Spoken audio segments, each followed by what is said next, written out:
All right, Are we on live? we are live. Yeah. Greetings and welcome back to What Needs to Be Done Today, also known as WNTBD Today's Network.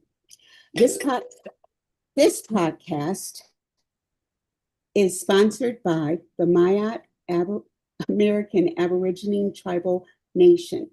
Please remember, you are all welcome to join our free Crystal Village community and network with us. Just go to myatcrystalvillage.com. You can access all of our videos that we've made so far on our YouTube channel, which is WNTBD. It Takes a Village. Peace and love to our wonderful podcast team. Also, all of you who joined us today, and those of us who will watch this video in the future. All the month of June, we're celebrating the Patriarchs with the podcast, The Patriarch Speaks. Today's speaker is one of our amazing tribal members and awesome patriarch, grand brother, Marquis Bay. Brother, we can hear you, so you have the floor. Hello, how's everyone? Good. Great. All right. Okay, I am happy to be here. Thanks for inviting me. Um, I know it was sent to me on some things I should speak about as far as my expertise, and I didn't think I was an expert. And then I had this conversation with my wife. And so what I want to talk about today is really fatherhood as we approach Father's Day. And I have a slide presentation, if I can share that screen. Well, yes, you should be able to. Let me make sure. Okay, go ahead and try to share your screen. Okay, let's see here.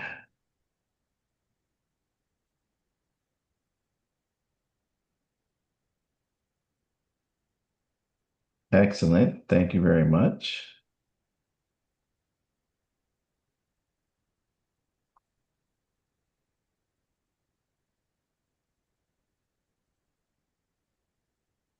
All right. So hopefully everyone can see the screen. Yes. Yes. Excellent. All right, so let's kind of get started with the basics here. So I put this together, like I said, with thoughts of Father's Day. So we're going to look at fatherhood in the community. We're going to look at challenges, strength, and the impact. So we're going to explore the dynamics of fatherhood. It's what we're going to look at today. Now, ironically, I always like to do a little research, like what is fatherhood? So when I go in and whether I'm Google searching, I'm pulling up various dictionaries, etc., you don't get anything for fatherhood, right? It just says related to the father or the parent. So in that, I did kind of put the agenda together. Hopefully, y'all can still see that. Says, what did this term fatherhood mean? The historical context of fatherhood, challenges faced by fathers, strength and resilience of fathers, and the impact on children and their families. And I'll pull some stats for that. That's going to be great. So if you wait around to the end, I will share that information. All right. So, like I said, I couldn't find anything about fatherhood, but what I did find was what? The term father. So, I have different sources here. I'll pull it from Webster, and it starts off and says a male parent. Okay. God as creator of all, forefather, dignitary of the church, the originator, a source, origin, to accept or claim responsibility for. Using Google search, everyone use Google, says a man in relation to his child or children, and that's in the noun sense. In the verb sense, it says a man caused a pregnancy resulting in the birth of a child. I looked at a children's dictionary, which, I have children, says a male parent, a person who founds, begins, or invents something. And then I went to our trusty Black's Law Dictionary. I used the third edition, and it says a male parent, he whom a child is begotten, procreator of a child, to include legal father, stepfather, adoptive father, grandfather, but it's not in the wild word parent and cannot be construed to include a female. Then we look at Bouvier's, and they got real deep. And I'm not going to go into all of them, but it talked about the difference between father, father-in-law, legal father, natural father, which is a biological father, presumed father. So it went through all this. Then I went through the thesaurus. Rogus is what I use. And again, it gave us that list of, what it looks like. So the reason why I wanted to start here is with society and the way we are today and the way things are portrayed, um, people get father confused with fatherhood. So we'll hear single parents say, I had to be a mother and a father.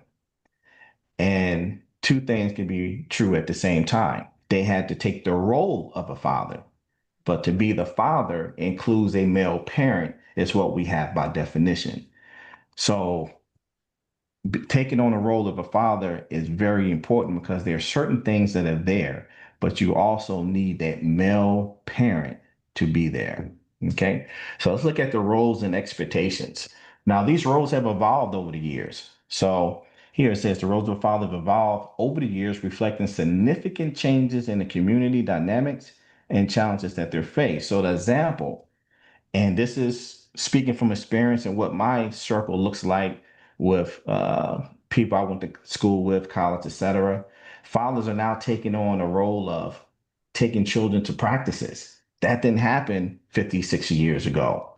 They're cooking, they're washing clothes, they're becoming nurturing parents. So that's something that fathers didn't necessarily have a role to do, 50, 60, 100 years ago, but now it's starting to evolve. And we'll talk about why it's evolving for certain aspects to happen.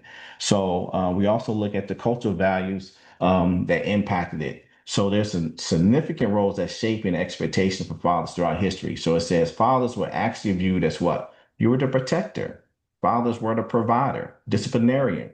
So fathers mainly were out providing, and normally, I can remember growing up and I didn't have a father in the home. I was blessed to have, it was 10 siblings from my mother. So I had five uncles. So every summer I would go to an uncle's house and I would stay for the summer. And it was always, and I can see the dynamic. When he's at work all day, oh, we're cutting up.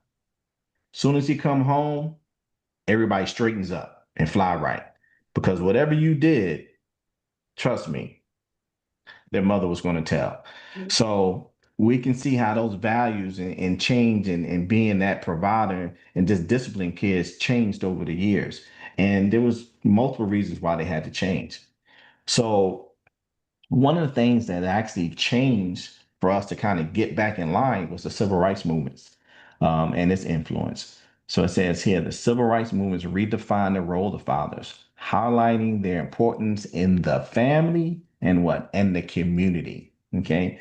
I remember going down south, and this was probably in the 80s, 90s, early 90s. And my grandparents, they didn't even lock their doors. Okay, so we're going down south, and they would call it going to town if they wanted to go to the store because, again, the store is so far away. It wasn't like, you in the city and you can walk down to the end of the block. You had to go 20, 30 miles.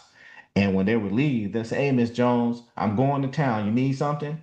Watch the house while I'm gone. And that was it. But they never locked their doors. I don't recall them putting locks on that home until probably around the early 2000s because there wasn't anything going on. You had that family community that was put together like a small village. My grandparents, there was a guy at the end of, they stayed on the dirt road because they farmed. There was a guy at the end of the road, and his family had moved away, older guy.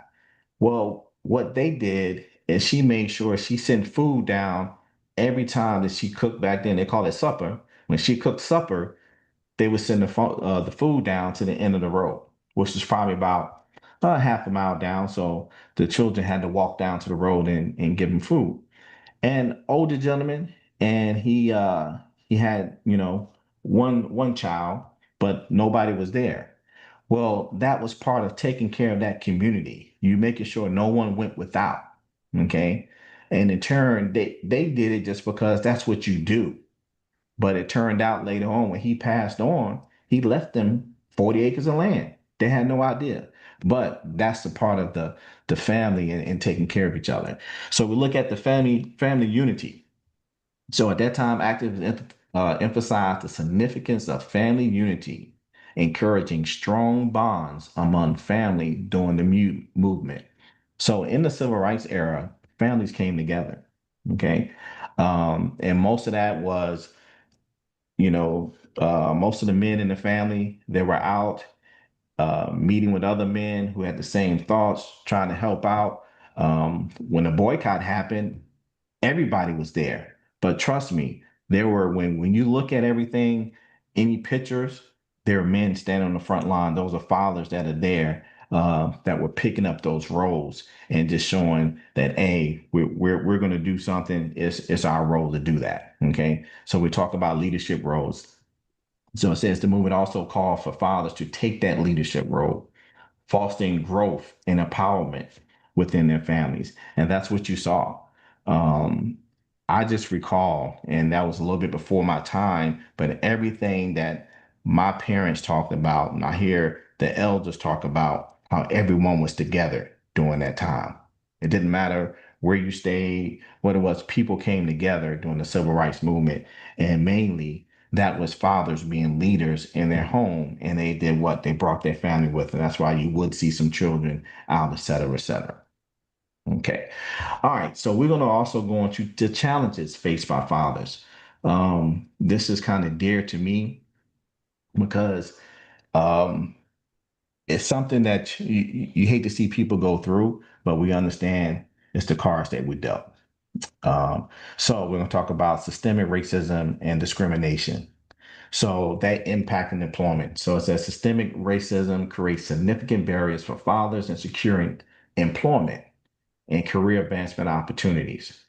So I pulled this data from Fred, um, and it says Black unemployment rate as of April of 2025 is 6.3%.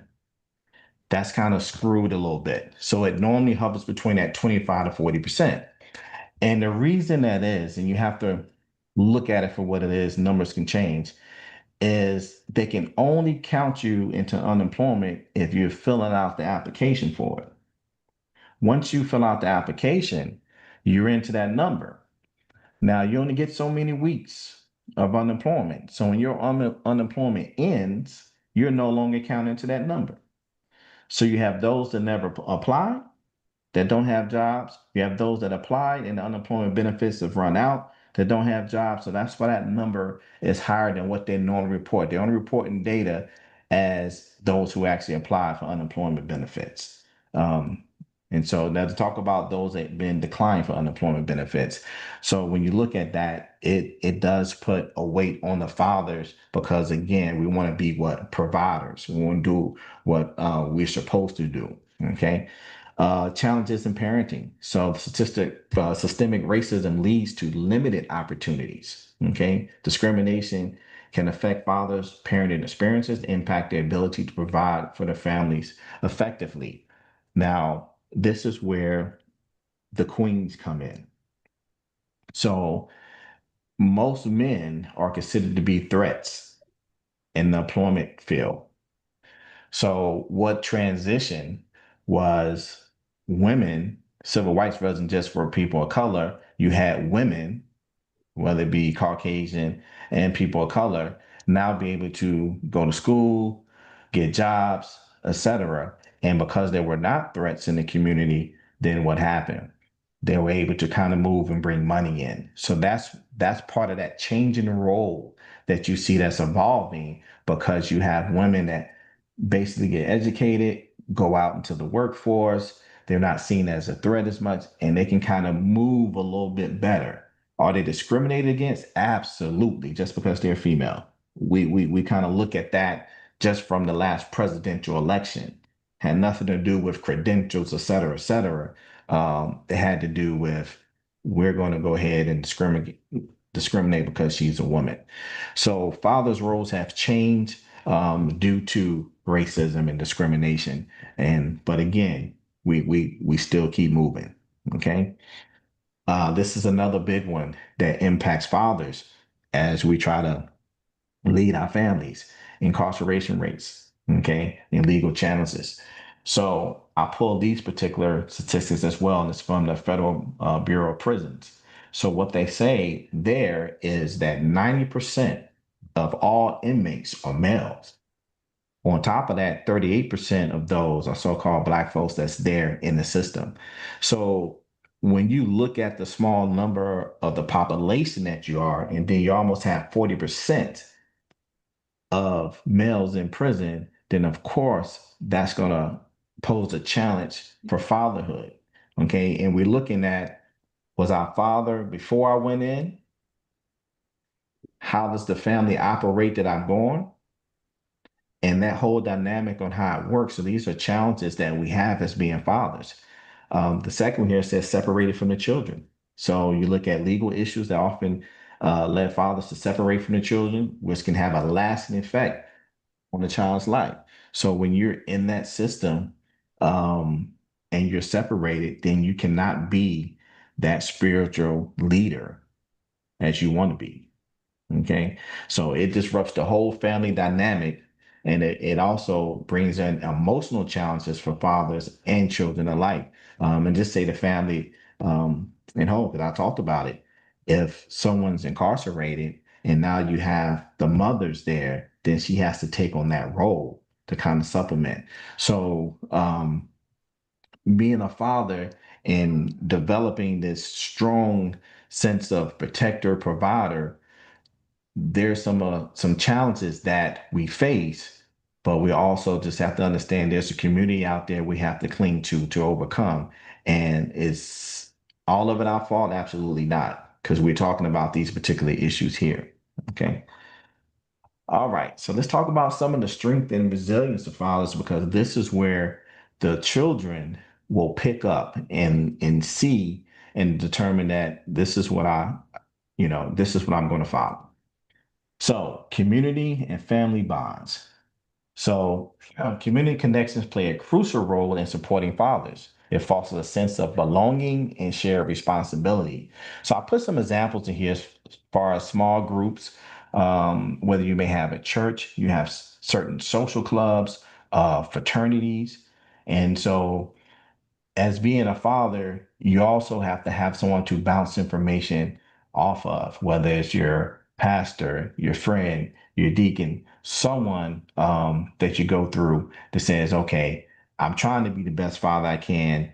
How does it work here? Maybe I can get some guidance. So that's when the community comes in. Okay. Then we talk about empowerment through family bonds. So strong family ties empower fathers to face challenges while providing nurturing environments for their children.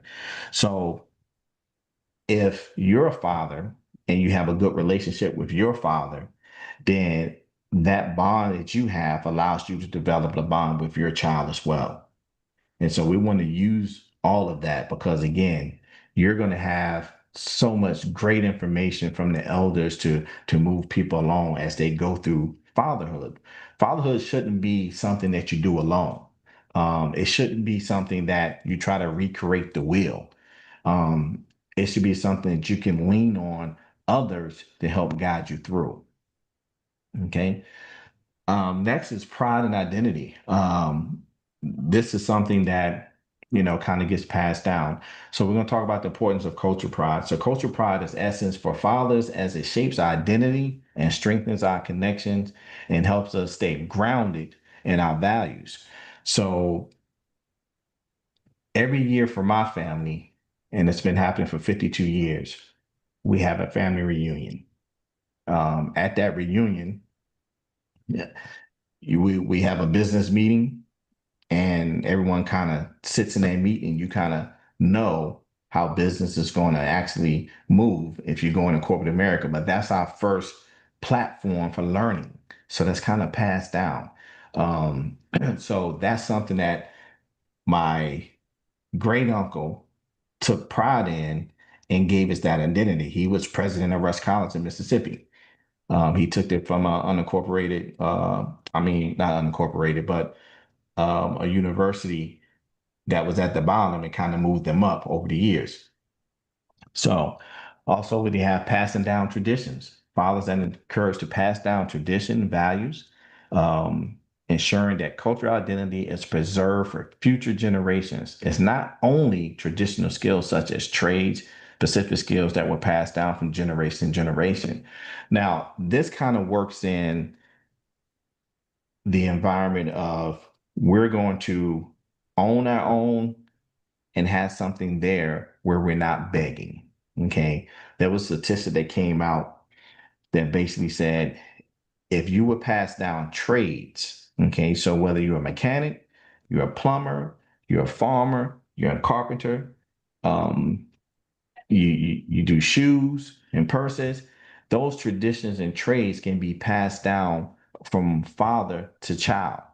And they pick that information up and they pass it down. And they call it keep it in the family. That's what we call it. You keep it in the family. There was a break there where that didn't happen. Most of that happened in the industrial era. And I recall where my uncle is the only one, like I said, it was five brothers. He was the only one that stayed to help my grandfather out who farmed. Everyone else went up north and got jobs up north. So the farming was passed down to him, which was passed down to his son. Okay. I picked up some of that just because I said I go and I learn from them. So to this day, I still grow. So these are things that are passed down. So our kind of identity has always been to be providers, be able to grow, to be self-sufficient and not depend on anyone else. I put a scripture here, Proverbs 23:24. And it reads, the father of the righteous will greatly rejoice, and he who fathers a wise son will be glad in him. So you want to pass these things down to your children. And at the same token, they're going to appreciate that because you're going to appreciate them once they follow your particular traditions and what you pass down. Um, so most people know I'm definitely I'm a believer. So I will have some verses in here. Hopefully everyone understands and can kind of relate. All right, so now let's talk to the last part here. Impact on children and families. All right, positive role model. All right. So teaching core values. Fathers instill essential values such as responsibility, respect, and resilience in their children. Again, we have to understand that they're going to model what they see. And as fathers, we have to be the best role model we can be. They're also going to see you get knocked down, but this says, how many times can you get up?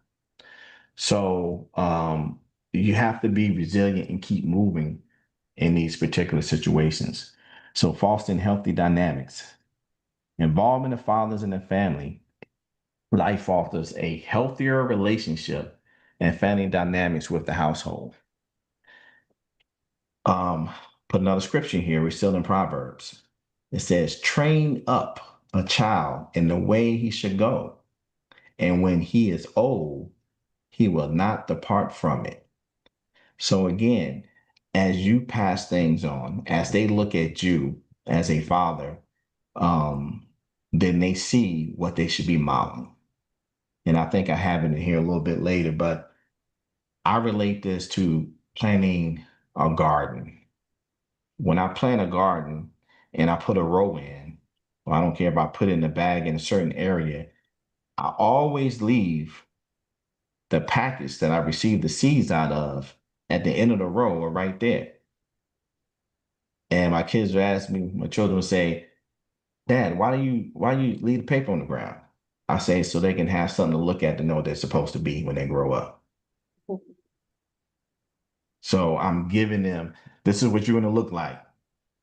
I don't want to be like, you look at a commercial and McDonald's is there and they give you this nice, beautiful burger. And then you go to McDonald's, you be like, well, where's the burger I saw on TV?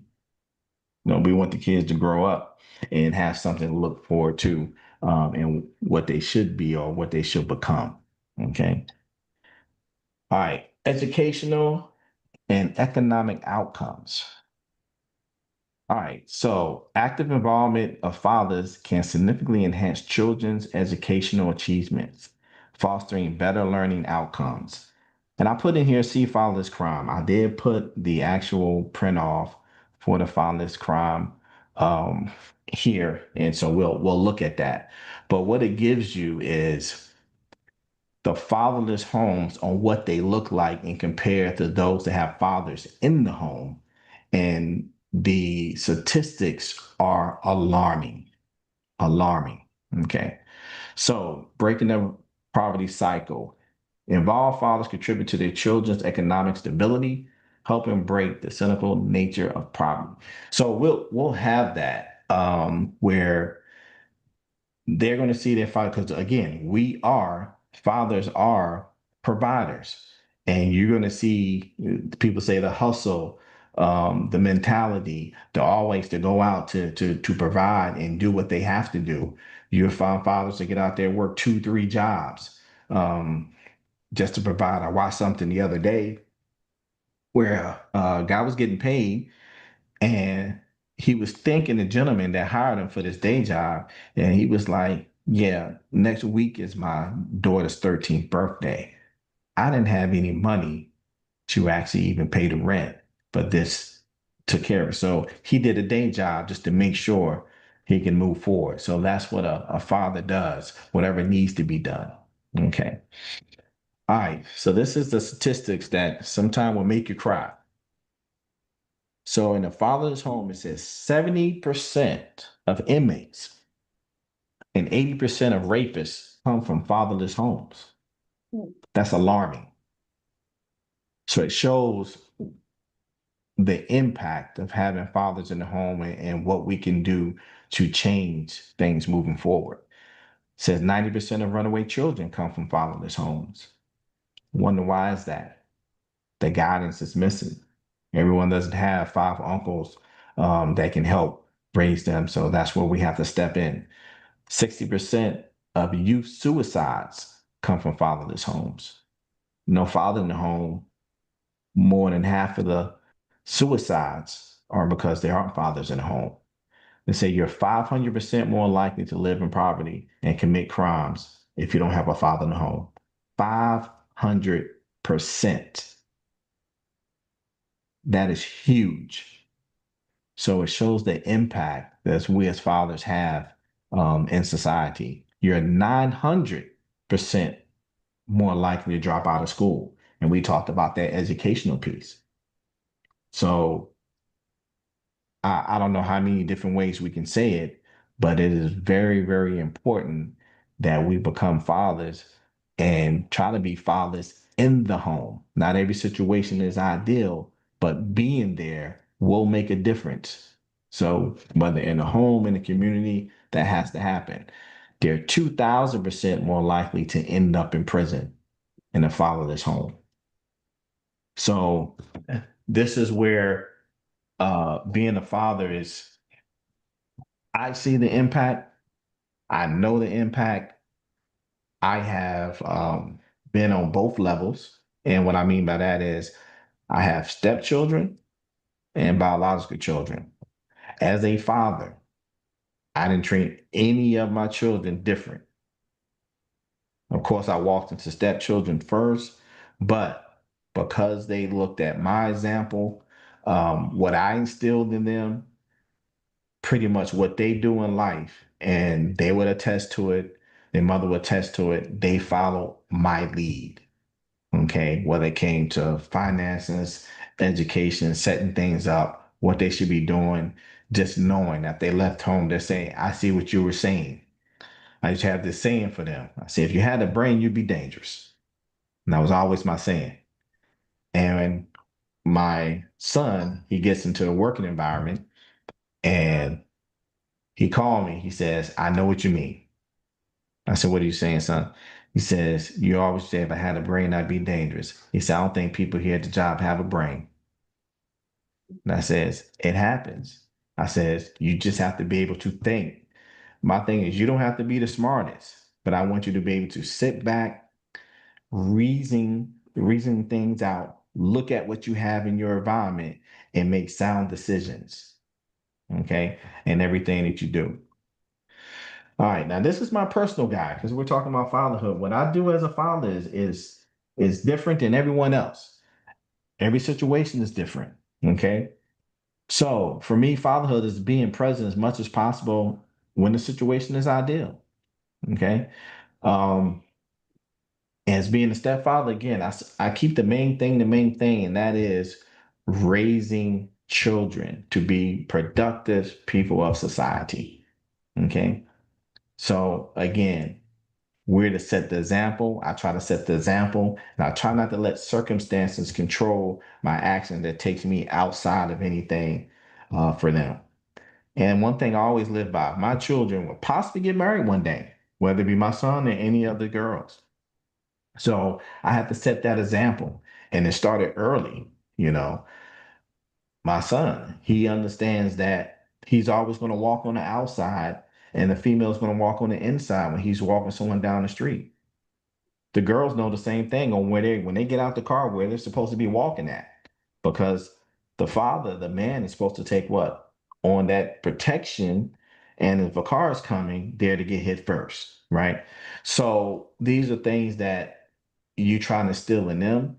You want to be an example, so as they get married, my son can be, a great husband, a great father, and have everything instilled in him. And so my girls can look, because the girls normally marry who their fathers are. So you want them to have a good example so you don't have to worry whether they're going to be that protector or whether they won't be that provider or they're going to treat them well. So as a father, we want to make sure what I try to do is make sure I set that example for them.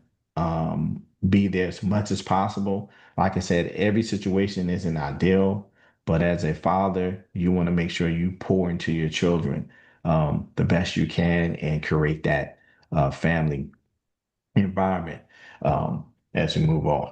So that's my personal guide from there. So in conclusion, fatherhood within a community, it involves significant challenges. Okay.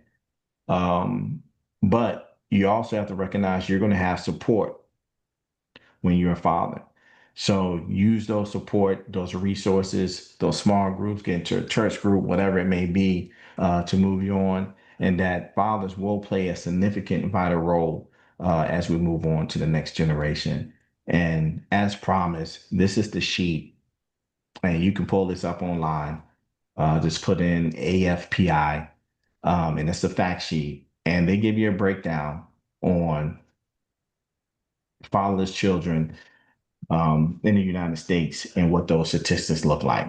So again, I just gave you some of them, and they probably were glaring, but this is the fact sheet that they put out. This was 2022. If you go to the Prison Bureau site, you'll be able to get those facts as well. All right, that's all I have. If there's any comments, that'd be great. Again, like I said, I don't consider myself a SME, but again, I am a father, and I may be able to add some commentary. Okay. Wow. Thank you so much, Brother Mark. Absolutely brilliant. Thank you so much for that presentation, that awesome presentation. Thank you for sharing your personal experiences as well as all of that amazing information and knowledge, the statistics. Those definitely were mind blowing, all of it. Thank you so much for that. We greatly appreciate you. Thank you for being the father that you are. Thank you. I know your children are absolutely grateful for you as well, and your wife. And so now, like my brother Mark said, we definitely want to open the floor up. If you have any questions, comments for Brother Mark on the topic, anything you'd like to share, please do. The floor is now open.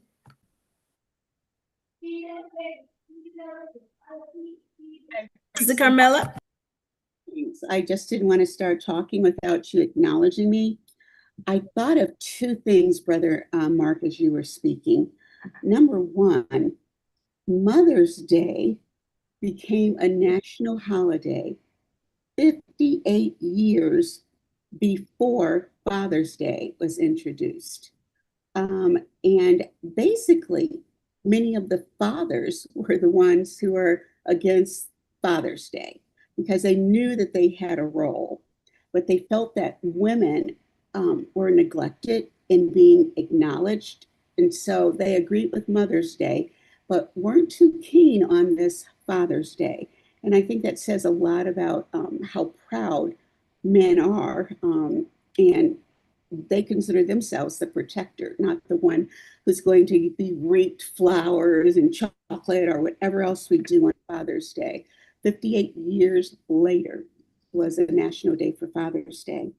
And the second one, as I was growing up, I vividly remember my father always walked on the edge closest to the cars and closest to the street. And so we wouldn't be splashed with water. So we couldn't trip out or have a car come near our bodies. So, and that was a very pleasant thing to watch. My mother, and it wasn't that she thought herself higher than others.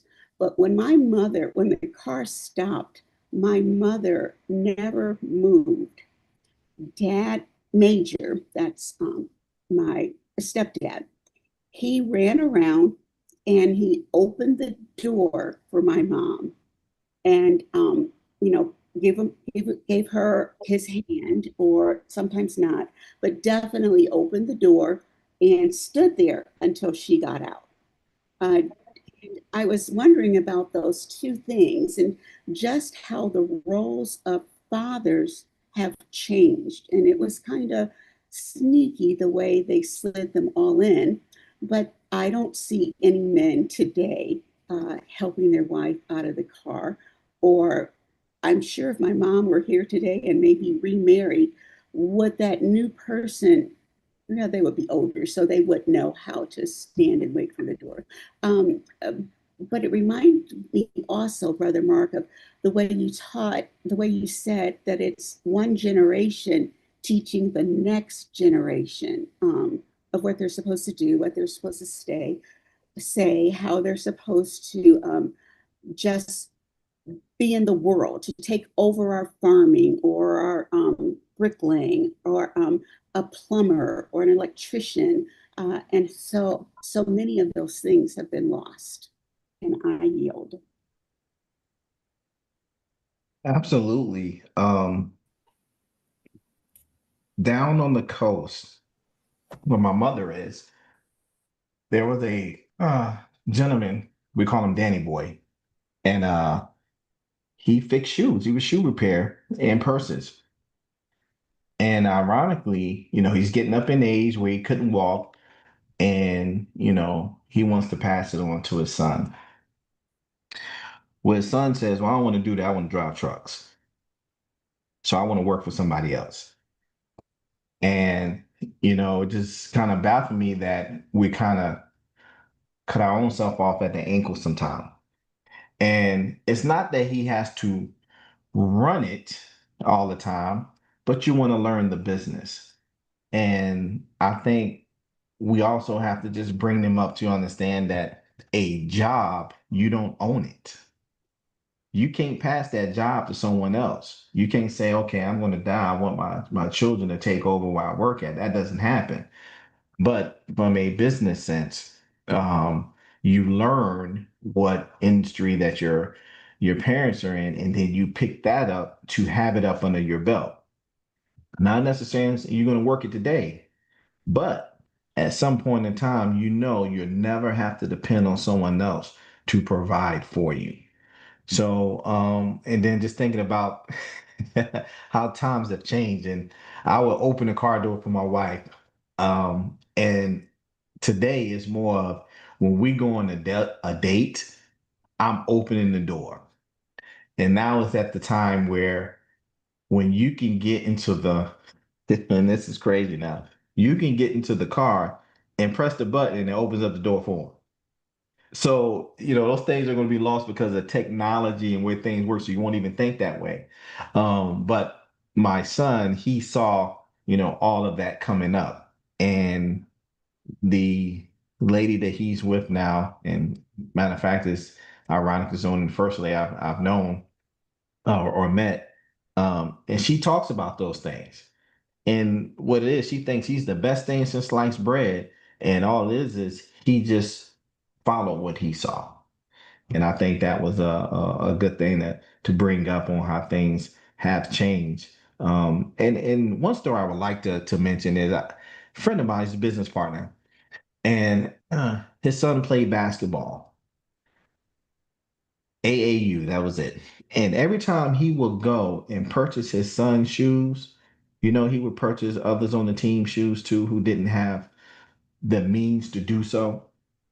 And basically, if he took his son out, he would take. So that's being the community, being a father. And mind you, his son didn't reside with him. He had his son on the weekends, but he was still active in his life and in others to make sure that he gave back. So I thought that was just want to tell that story because you can not have the child in the home with you, but still be a father to them. I yield. Ashe. Ashe. And Chief Malo, see your hand up. Oh, yes. I was just sitting here soaking all of this up. I hope this goes viral. Brother Mark, thank you so much. All of this, so it touched my heart. I have said, and of course, some people disagree, and I said that only a man can raise and teach a boy to be a man. And some people disagree with that, but this actually attests to that. Yeah, you can, a mother can help her son in a lot of different ways, and you can raise to be a good human being, what have you, but it takes a man. And so many things. I'm trying to keep this short because there's so many things I want to comment on. I'm so now I know, Brother Mark, why you are the person that you are. Okay. Just giving that little synopsis of, which the examples that was set for you and how you exemplify that for your children.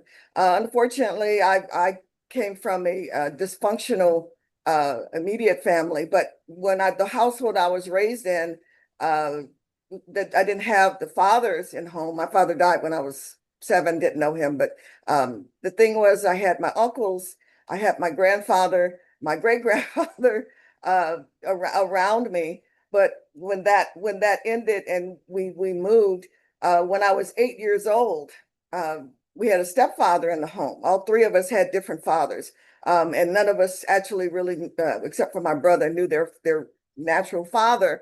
But he was the stepfather, but he wasn't. He was not the father of any of the three of us. But he's the father that only one that I've ever known, and that's since I was very young. He was there, and yes, there were things that it was pretty dysfunctional in some ways there. However, I admired him for so many reasons, so many things. For him to take 3 children and raise them that were not his, that was the thing. So I could say negative things about him, but the positive things that I remember are those things, and how we didn't know. We came from calling my mother by her first name. That's all we did, because everybody else called her Mabel, so we called her Mabel. And he sat us down one day and he says, no. He says, you either refer to her as mom, mother, or mama, or mommy. He said, that's what you call her. You give her the respect. And for me, you call me father, dad, papa, whatever. So those are things. And I remember sitting down and talking to him so many times, or when my mother wouldn't always listen, my father, intelligent conversations that we would have, and he would listen. I want to comment real briefly on the fatherless homes, because I remember I did not want my children to come from a broken home. I tried so hard to keep it together, but the difference is that my ex-husband was an alcoholic and a drug addict. Okay. So even though the different times I went back because of the children, I had, for the survival of my children and the family, I had not be with him. And so they pretty much, because of just the nature of everything, even though I didn't stop him from uh, visiting with them. But anyway, we divorced. He himself, because of the whatever, he kept himself away, and so my children did not really have that. They did have my stepfather there, that in you know to in their lives. But the fact is that we have to, you have a lot of men who are not, like you said, they're not the fathers of a lot of these children.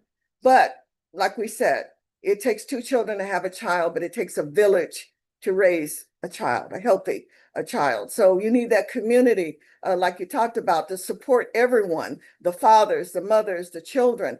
So that's very, very important. So thank you so much, Brother Mark, for being the man and the father that you are and setting the example.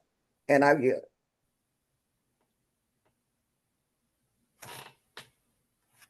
Ashe, thank you so much. And the floor is open. If there's anyone else that has any comments, any questions, anything you'd like to share, the floor is open to please do so.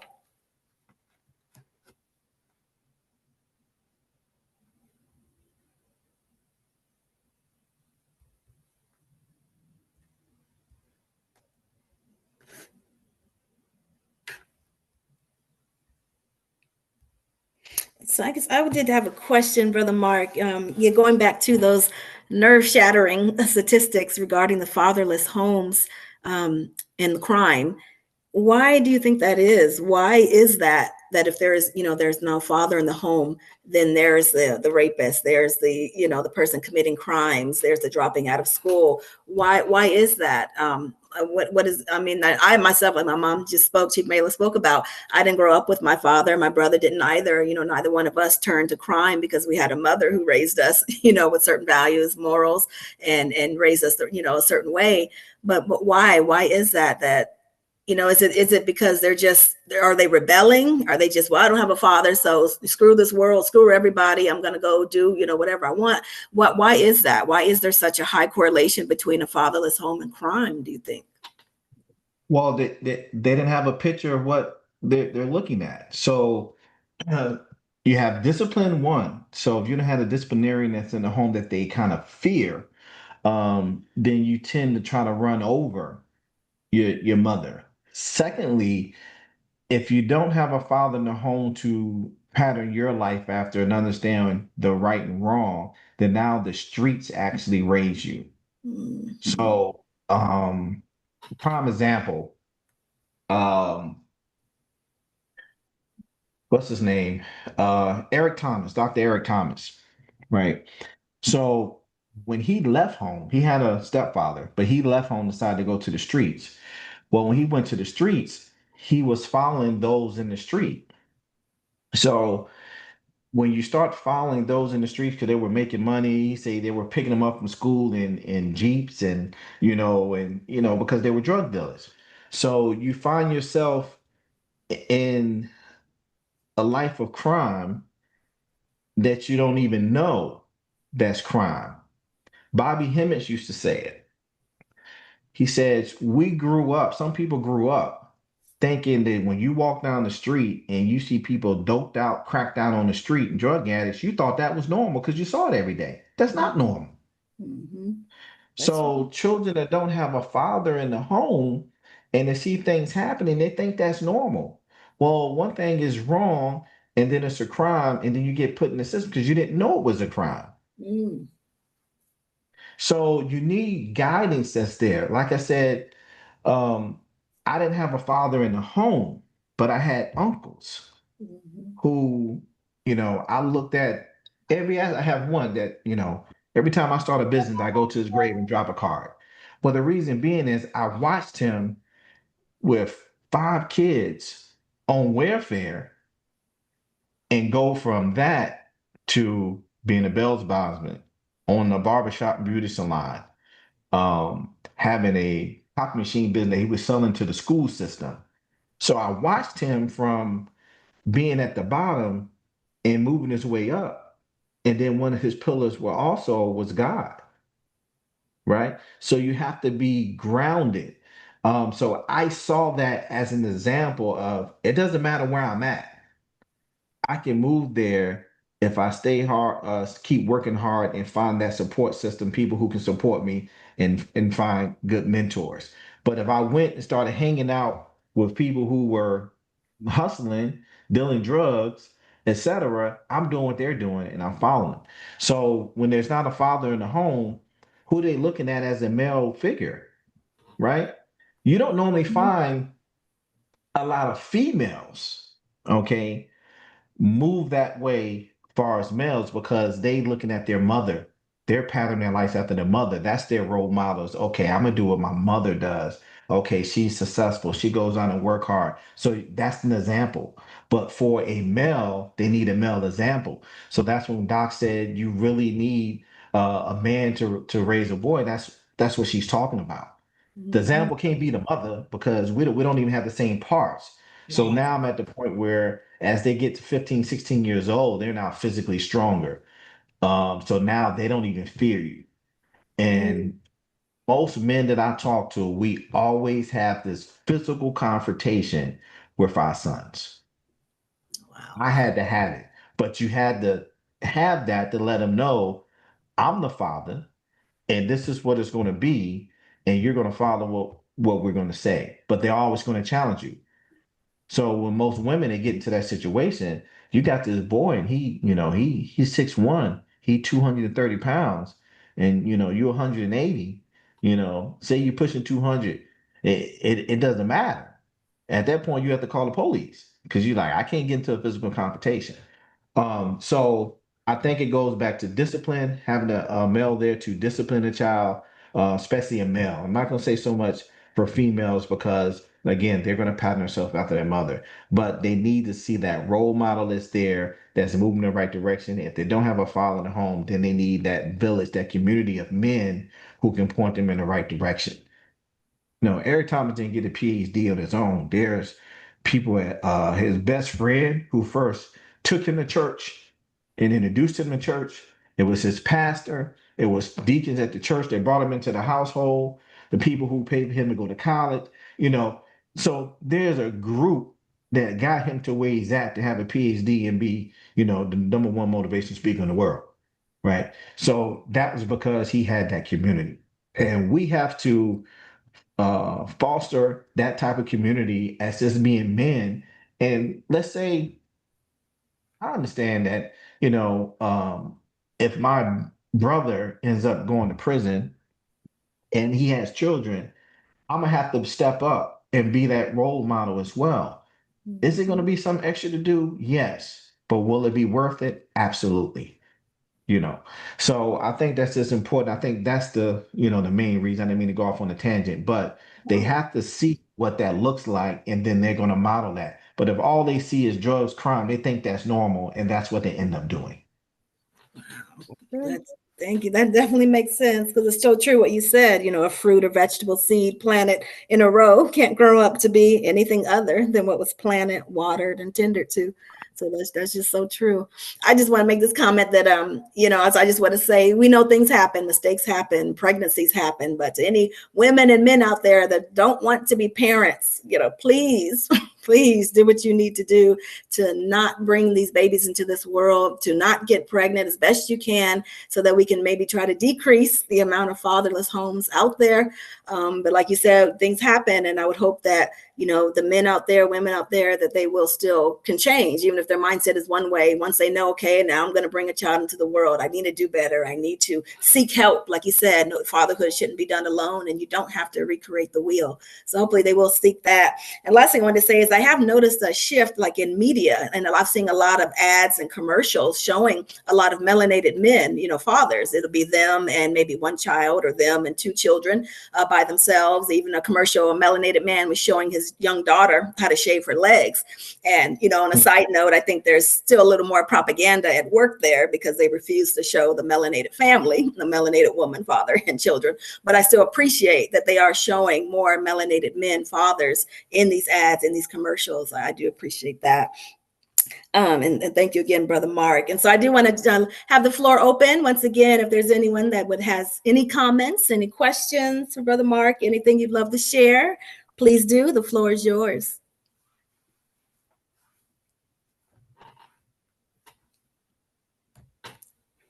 Going once, twice, 3 times.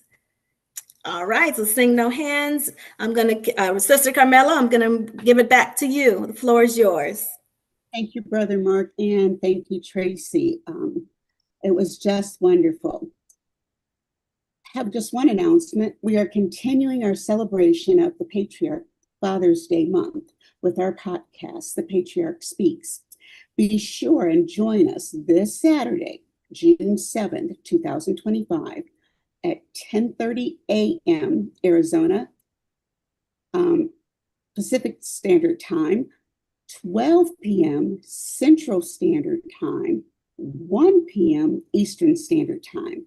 Our guest speaker will be Donald L. Thank you so much to all of our amazing team for Marcus Bay, one of our phenomenal patriarchs. And after hearing that, you are phenomenal, Mark. You are. And the MAAT tribal members. Thank you again to our pod team. Thank you to Chief Malo, who got all of our men in line for speaking. Thank you for that, because it does take time. So thank you to the podcast team, our tribal members, all who have joined us today. Thank you for watching. Peace and love, everyone. Peace and love. Saturday. Peace and love. See you Saturday. All right, thanks for having me. Thank you for being here. Peace and love.